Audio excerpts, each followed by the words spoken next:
अस्सलाम वालेकुम guys, welcome to my YouTube channel. आज की इस वीडियो में हम करेंगे CS 506 जीडीपी का सोल्यूशन।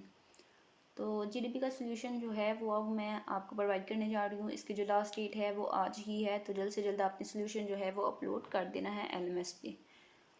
तो हमारे पास जो क्वेश्चन है उसका सिनेरियो आपने रीड कर लेना है। एक जावा है और एक .NET, दो लैंग्वेजेस हमें यहाँ पे बताई गई हैं सिनेरियो में, और उनका बताया गया है कि उनका जावा का क्या पर्पज़ है, कहाँ कहाँ पे यूज़ होती है, और फिर .NET जो है उसकी भी एप्लीकेशंस बताई गई हैं कि कहाँ कहाँ पे यूज़ होती है। जो मेन टॉपिक है, जो मेन क्वेश्चन है उसकी तरफ हम आते हैं कि suppose that you are required to create a large project for a company. के फ़र्ज़ करें कि आप एक किसी कंपनी के लिए कोई बड़ा प्रोजेक्ट जो है वो क्रिएट कर रहे हैं, and as a software engineer कि आप software engineer you are asked to suggest, आपको कहा गया है कि आप सजेस्ट करें कि कौन सा फ्रेमवर्क जो है वो बेस्ट है इस कंपनी के लिए, जिस कंपनी के लिए आप लार्ज प्रोजेक्ट जो है वो क्रिएट कर रहे हैं। तो फ्रेमवर्क के नाम क्या है, जावा और .NET। इन दोनों में से हमने बताना है, दोनों नहीं, ठीक है, आइदर है, आइदर जावा और नेट, यानी कि इन दोनों में से हमने एक बताना है, या तो जावा या फिर .NET, ठीक है। दोनों में से कौन सा बेस्ट फ्रेमवर्क होगा लार्ज प्रोजेक्ट के लिए जो कि हम कंपनी के लिए क्रिएट कर रहे हैं। तो हम देखते हैं इसका सोल्यूशन जो है वो मैं राइट कर चुकी हूँ आपके लिए। इस पर काफ़ी मैंने सर्च किया जावा और .NET, ठीक है। तो लार्ज प्रोजेक्ट के हवाले से ईच एंड एवरीथिंग जो इसके अबाउट थी, ठीक है, वो मैंने सर्च की, और फिर इस नतीजे पे मैं पहुंची हूँ कि आपके लिए जो मैं सुजेस्ट करूँगी आंसर वो क्या होगा कि I suggest Java for large projects, ठीक है, क्योंकि हम कंपनी के लिए लार्ज प्रोजेक्ट बना रहे हैं। इसके अलावा तो हमारे पास कोई रिक्वायरमेंट ही नहीं है सिनेरियो में, ठीक है। यहाँ पे आप देख सकते हैं कि जो सिनेरियो आपके पास गिवन है उसमें जो आपने प्रोजेक्ट बनाना है उसकी एक ही रिक्वायरमेंट है कि वो लार्ज प्रोजेक्ट होगा, ठीक है।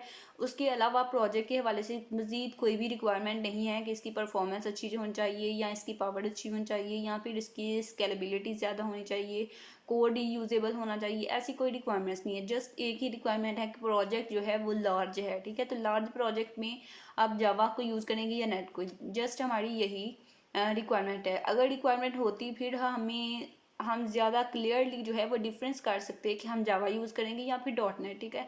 क्योंकि यहाँ बस लार्ज प्रोजेक्ट कहा गया है, तो हम लार्ज प्रोजेक्ट जो है वो हम किस में बनाते हैं मोस्टली। वैसे तो दोनों के साथ बना सकते हैं, जावा के साथ भी और .NET के साथ भी, लेकिन जावा जो है वो मोस्ट प्रेफरेबल है, उसको ज़्यादा प्रेफर किया जाता है लार्ज प्रोजेक्ट्स के लिए, ठीक है।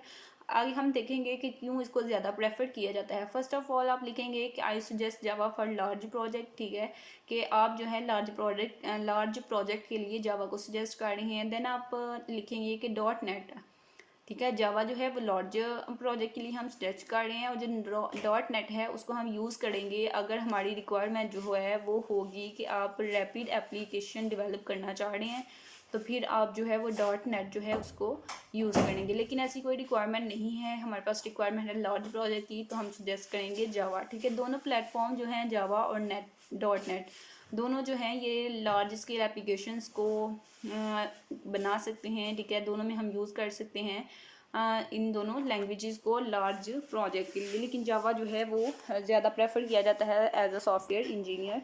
तो बहुत technology have specific technical characteristics. फिर हमने बताया कि दोनों जो हैं लैंग्वेजेस ये दोनों लार्ज प्रोजेक्ट को बना सकती हैं और दोनों ही अच्छी हैं, और उसके बाद हमने बताया कि दोनों जो लैंग्वेजेस हैं इनकी अपनी अपनी करेक्टरिस्टिक्स हैं, ठीक है। इन सब की दोनों लैंग्वेजेस की स्ट्रेंथ भी हैं, एडवांटेजेस भी हैं, डिसएडवांटेजेस भी हैं। जावा का फिर हमने बताया कि जावा जो है वो मोर फ्लेक्सिबल है लार्ज प्रोजेक्ट के लिए, और .NET जो है वो हम यूज़ करेंगे जब कॉम्प्लेक्स प्रोजेक्ट होंगे तो फिर, ठीक है। उसके बाद क्या है कि हाउएवर हम most of the time choices depends on the requirement of project, ठीक है। ज़्यादातर क्या होता है, चॉइस तो हम भी कर सकते हैं कि दोनों में से हमने कौन सा सिलेक्ट करना है। अगर हमारे पास जो हम प्रोजेक्ट बना रहे हैं उसके लिए हमारे पास रिक्वायरमेंट होती कि ये ज़्यादा फ्लेक्सिबल होना चाहिए प्रोजेक्ट, या फिर ये होना चाहिए, ठीक है, तो वो हम देख लेते हैं कि जावा ज़्यादा फ्लेक्सिबल हमें प्रोग्राम देता है या फिर .NET, ठीक है।